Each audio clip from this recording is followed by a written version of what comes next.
In this section, we will discuss about OSPF router ID.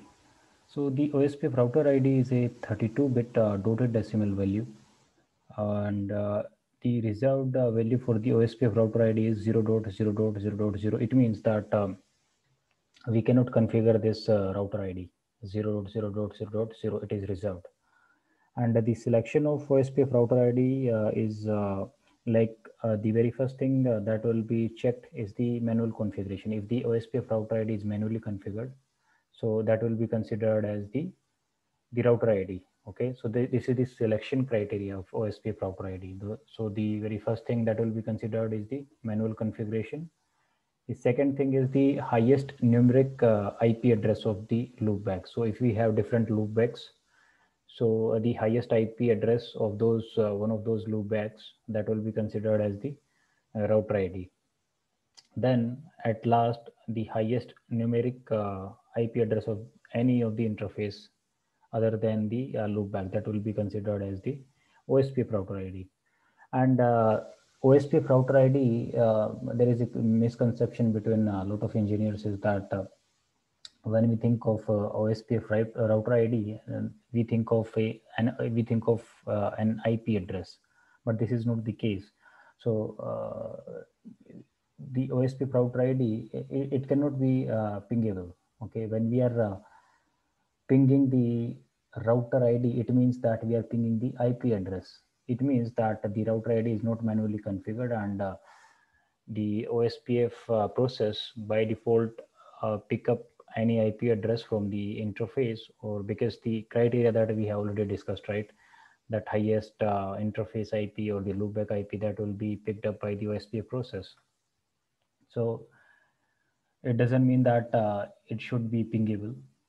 Even if your line protocol is down of any of your interface, even after that, the OSPF process is going to pick up the router ID, because router ID is mandatory, and it will be used to form the SPF tree in the OSPF, right? So it will be mandatory, and each OSPF process that you are running on the router, that will be carried out, or that will be having separate router ID.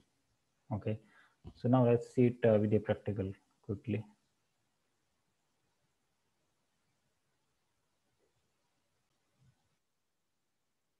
So I'm on R1. So I just take one simple topology. We have R1 and R2, which are connected by two different connection. One is the serial link, and one is the Ethernet media or the broadcast network.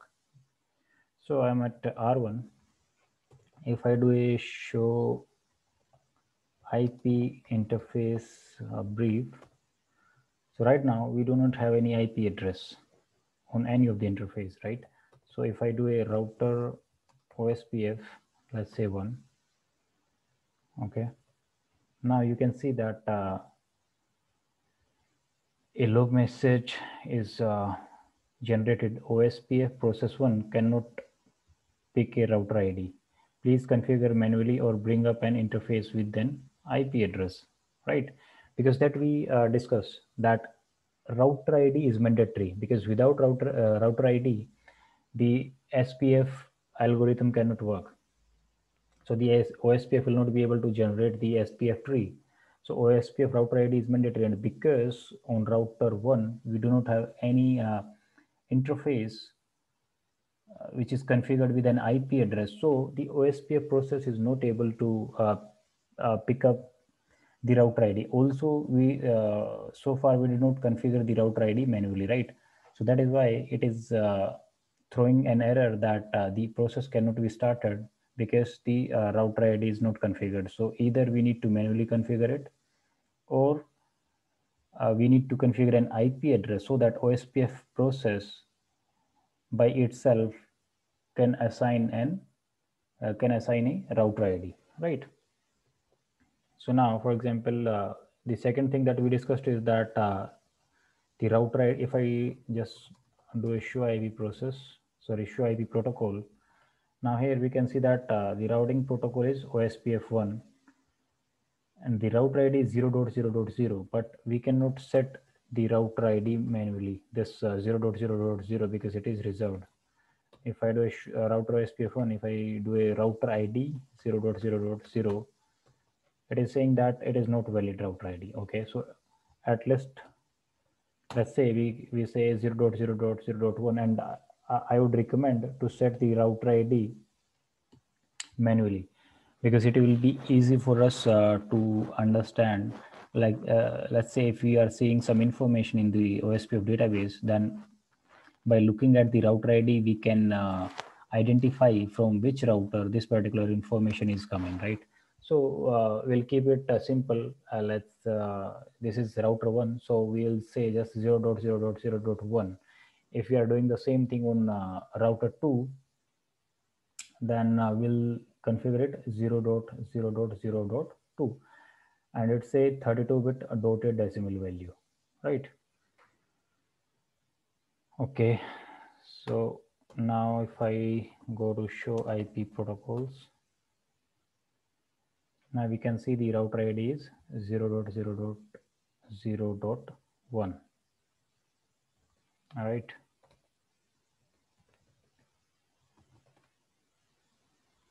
Now let's configure some loopbacks. So let's say interface loopback 1. I say 30.1.1.1, 255.255, sorry, 255.0.0.0. Let's say IP address loopback to IP address 20.1.1.1 to 550.0. Let's say only 2 loopbacks are sufficient. Also, let's say I am putting the IP address on fast Ethernet 0x0, IP address 10.1.1.1/8, show IP interface brief. So now I put the IP address on the interface fast Ethernet 0x0. Also, I created 2 loopbacks, loopback 1 and loopback 2. So loopback 1 IP address is 30.1.1.1, loopback 2 IP address is 20.1.1.1. So now let's remove the OSPF first, and then we will check what router ID the OSPF process is going to pick up. So in this slide, we have discussed that if we have a manually configured router ID, and we do have some IP addresses, so the manual router ID is going to be taken by the OSPF process as per the selection criteria. So in this case, now we are not going to assign the OSPF router ID manually. Then it will go to the next selection criteria, that is the highest IP address of the loopbacks. So I'm just removing the OSPF configuration first. Now again, let's put router OSPF 1, right? If I do a show IP protocols, now the router ID that the OSPF process picked up is 30.1.1.1. If I do a show IP interface brief, so 30.1.1.1. So we need to make sure that it's the highest IP address value of the loopbacks. Okay. What it means is that we have 2 loopbacks, right? Loopback 1 and loopback 2. So we are talking about the highest IP address of the loopbacks, not the highest value of the loopback number, because here you can see that loopback 1 is having the lower value, right? It's 1, and we have loopback 2, but we are concerned about the higher IP address of the loopback.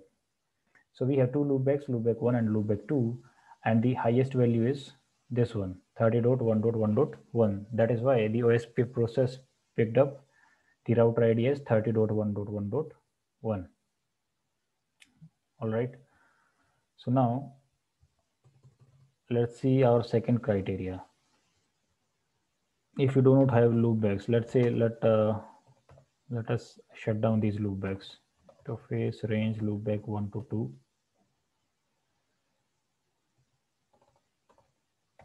Loopback 1 to 2. Sorry. Let's say interface loopback 1 shutdown, interface loopback 2 shutdown. Show IP interface brief. Now both the loopbacks are shut down. Now let's say no router OSPF1, and again let's say router OSPF is 1. If I do a show IP protocols, now the router ID is 10.1.1 because this is now the only available interface IP, right? If I do a show IP interface brief, okay, now let's put another IP, let's say on serial 2x0. If I go to interface serial 2x0 and let's say IP address is 40.1.1.1/8, right? Now shut.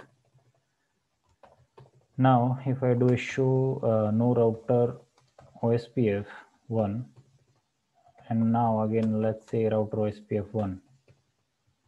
If I go to show IP protocols, now we can see that the router ID is 40.1.1.1.